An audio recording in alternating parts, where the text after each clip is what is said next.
Husain is a professor of psychiatry in Manchester University and is the director of the global health research over there, and is a good friend.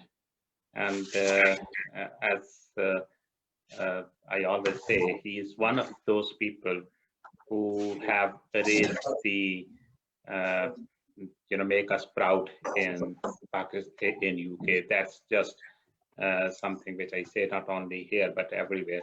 The amount of research, the quality of research they have produced over years is tremendous. But not only that, they have also developed a huge capacity for research in low and middle income countries, particularly in Pakistan. So it's always a great pleasure to hear to Professor Nusrat.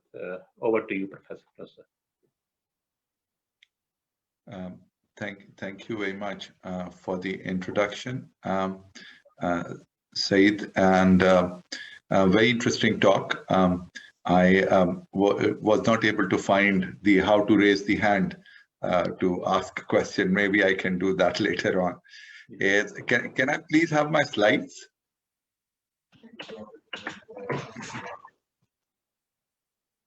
And yes, sir. I would like to thank the organizers for inviting me today. It's always a pleasure to meet with and work with or be a speaker in conferences in Pakistan. Particularly this PACT conference is an excellent opportunity. How much time do I have?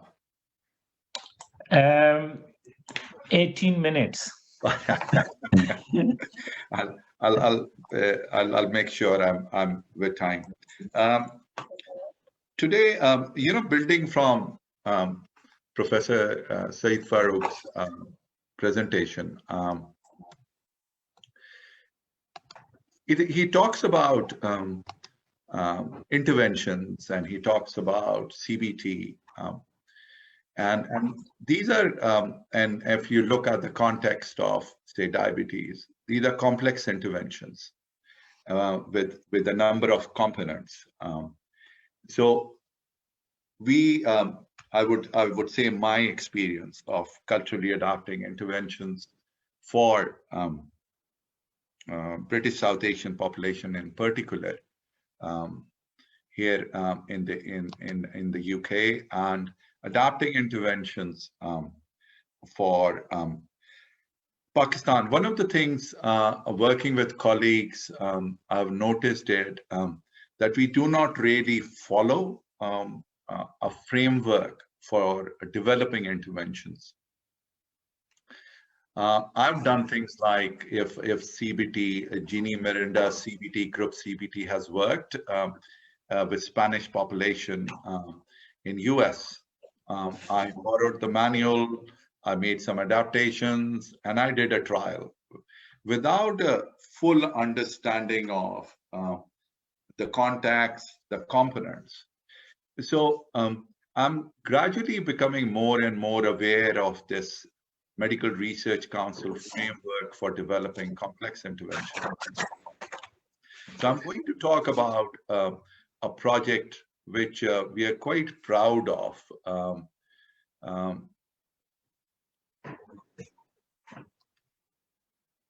There's some kind of surveys going on as well? It is something keeps on coming up. So it's called Learning Through Play plus mostly CBT with fathers with postnatal depression in Pakistan. So I'll use that example and we'll talk about the MRC framework. Can I have the second slide, please?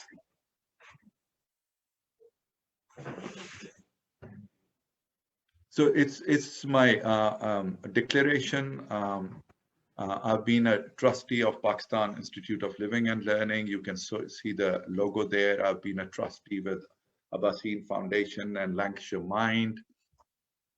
And I'm currently the chair of the Board of Trustees of Manchester Global Foundation.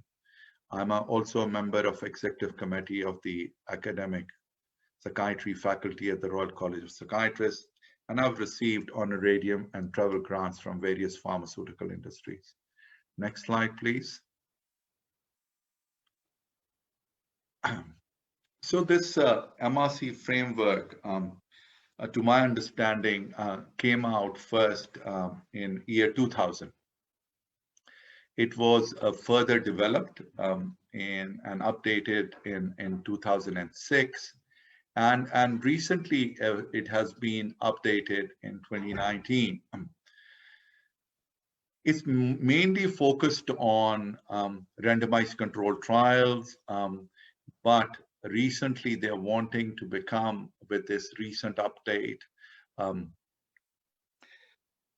that it's more inclusive. It includes other research like health systems research, policy research, and other than the usual interventions which we work with. Can I have the next slide, please? So if we look at the key elements of it, the first element is mainly identifying the evidence base, identifying or developing a theory which is going to inform the intervention. And then you do the modeling process and outcome. The next phase comes is the feasibility pilot testing, testing the procedures, the questionnaires, look at if you're able to recruit or not. If it's a longer term trial, are you able to retain the participants? And this helps you determine the appropriate sample size for the full trial. And the full trial is the evaluation which you are able to look at clinical effectiveness, cost effectiveness, and look at trying to process evaluate it. And then final phase is the implementation work with regard to using it in routine care, people replicating your work. What if I again talk about our group is that we started with feasibility piloting, not really focusing on development or the evidence synthesis and those bits. This is recently, we have started to do more, and we have got now an evidence synthesis group. We work with, so each of the funding applications we put in, we would either do a systematic review or update the systematic review. Again, going back to Professor Saeed Farooq, he reported about 2 systematic reviews and meta-analyses. So if I'm going to do something in Pakistan of adapting intervention, I'm going to first update that systematic review and look at. Then I would think about what kind of the underlying theory I want to use. I would do some kind of modeling and then go for the feasibility pilot trial. We have been able to do quite a lot of work with feasibility piloting and clinical cost effectiveness trials. We've not done much work around implementation. So that is where we need to look at the implementation science as well. Next slide, please. So these are the different phases. So you start with the preclinical phase. Again, as I talked about, you do some modeling. Then there's like feasibility pilot trials that take you to the definitive trial. And then is the long-term implementation. And the term is used as, is this a phase 2 study or is it a phase 3 study? So it's important to understand and to try and utilize this.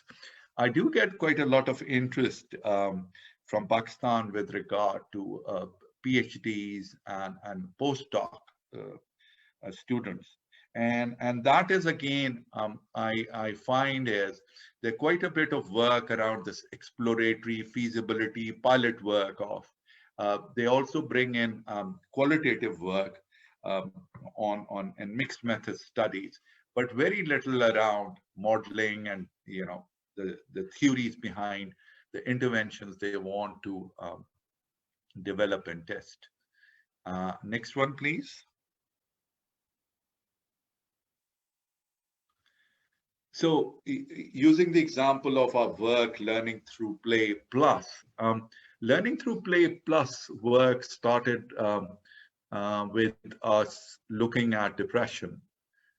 And initially I looked at depression in general population, and my first study in Pakistan was in Mandra, Gujar Khan. And when looking at social origins of depression in population, we found high rates of depression in Mandra. So this was, something like 47, 46% of depression. And this was a depression diagnosed by PSE, a standardized instrument. So that is the time we started to think about, and at the same time, my colleague, Professor Atif Rahman, was also working in similar region. Again, high rates of depression. So we started to think about postnatal depression, perinatal period. And that is, again, when we look at it, we found high rates of depression. So using a clinical interview, it comes to 25%. If you use something like a self-reporting questionnaire or Edinburgh postnatal depression scale, the rates come out to be higher, something like 35%. One of the things to be able to understand is the context when you are testing complex intervention. So you look at what are the social correlates, what are the social origins, so that your intervention can focus on that. The other thing important with regard to global mental health and cultural psychiatry research is using the appropriate instrument to measure your outcomes. So this is the work we started with. Next slide, please.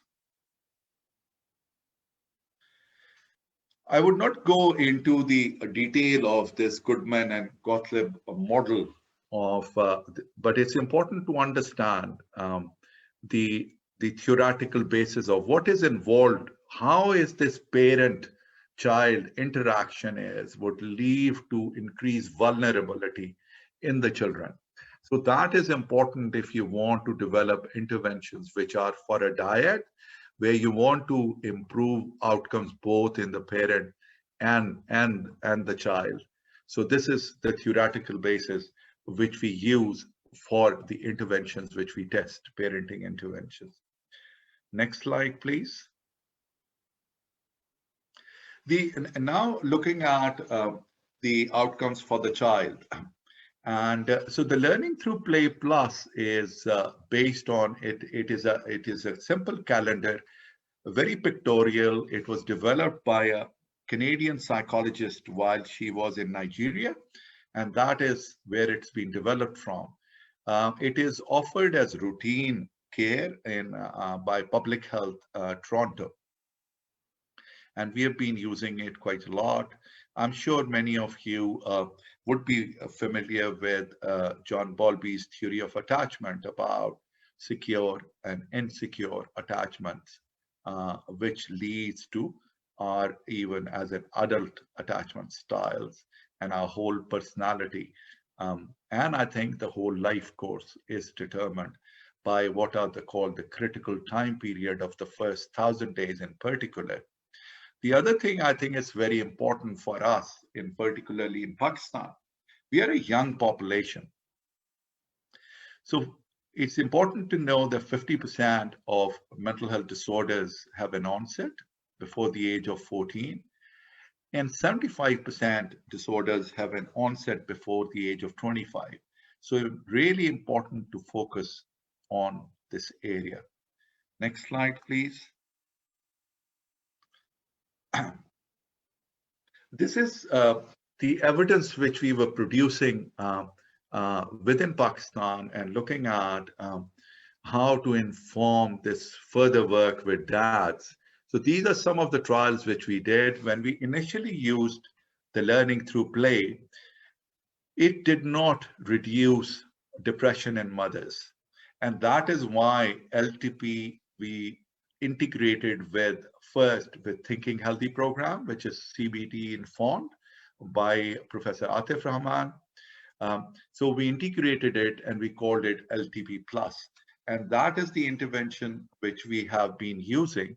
And we have been able to show that it not only improves outcomes with the mother, but also includes the outcome measures for the child. And we have looked at social and emotional development by ages and stages questionnaire. And we have been able to show that there's significant improvement in child outcomes as well. These are mixed method studies.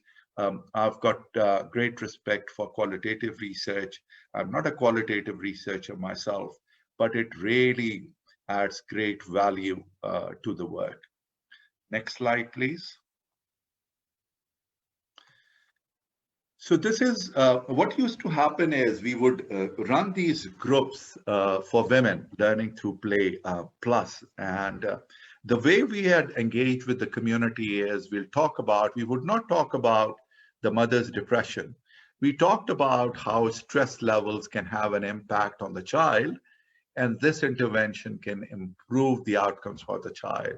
We do not call it therapy, we would call it a training program, and the mothers, after completing the intervention, would get a certificate of completion of training.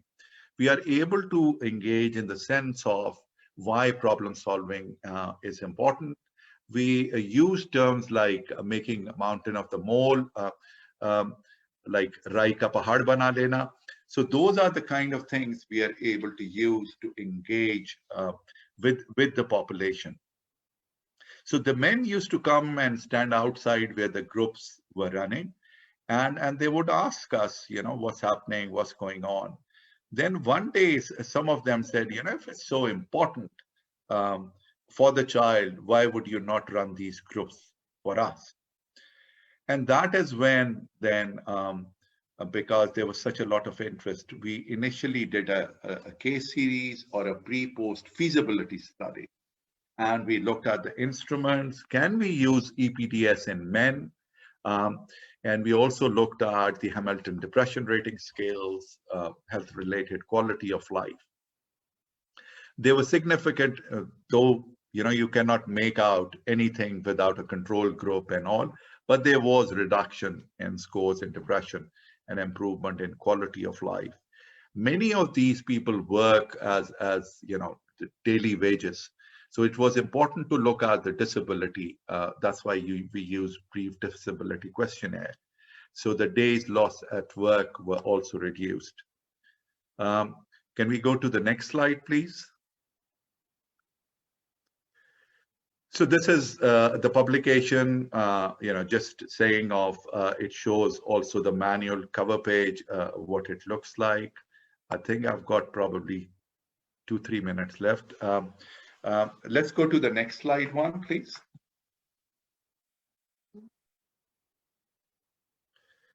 So we did a clinical and cost effectiveness trial with 357 fathers, used similar outcome scale, and the results were very similar in the sense of there was significant reduction in depression at 4 months, and which was sustained up to 6 months.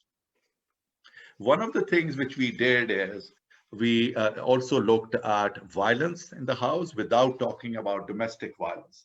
And we used the HIT scale. We did not want to talk about violence to mothers, to women.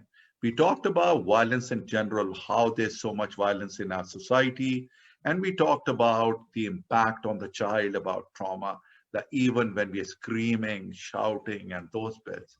So there was also improvement in the reduction in violence. So we are very, very happy or pleasantly surprised that this short intervention can show these kind of results. And look at the boys, kind of young men. So these are young men with at least one child. So it's a very, very important time of their life. This is, and their occupations also, they're settling down. Next slide, please. So this basically shows cost effectiveness, and it's important to know the National Institute for Health and Care Excellence in the UK talks about 20 to 30,000 pounds for each quality adjusted life years while WHO says $80,000 are worth spending. Our cost came out to be approximately $3,000 for each quality adjusted life year. Next, please. So this is now, we have been funded by the Grand Challenges Canada for the implementation trial in routine care. We'll be working with approximately 3,000 dads and with their wives. Next slide, please.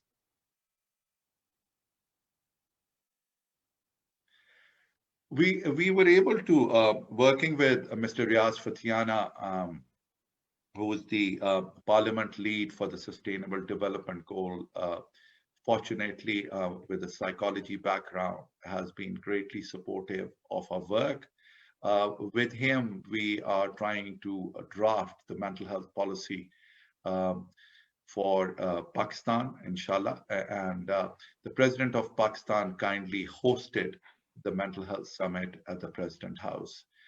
There were also present the mayor of Karachi at that time, who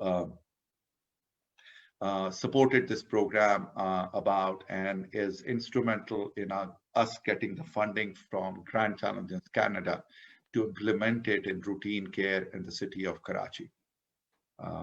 Next slide, please, which is the last slide. This is thanks to our funders and colleagues and university partners, not being able to put everybody there. But in this particular study, it was mainly Grand Challenges Canada. Thank you very much for your attention.